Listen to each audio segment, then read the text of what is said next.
Бүгін Білуімше фәни құс от боп жанса да, күлінен қайта жаралады. Сені бар жамандықтан қорғау менің парызым. Ал сенің парызың әулетіңді жерге қаратпау. ел басына күн туғанда. Уақалайы ел іргесін тағы да жау шапты. Ал олардың қолбасшысы Бөрі хан.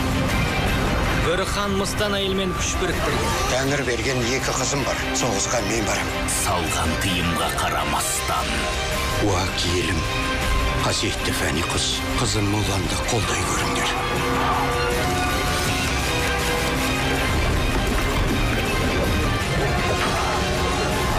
Барсынға шыдап қана нағыз жауынгер атанасында. Аянбай ерлік көрсеткен.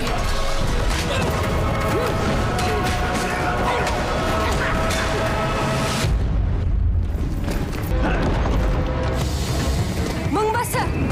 Императорды қорға! Мулан ұлттық арнада.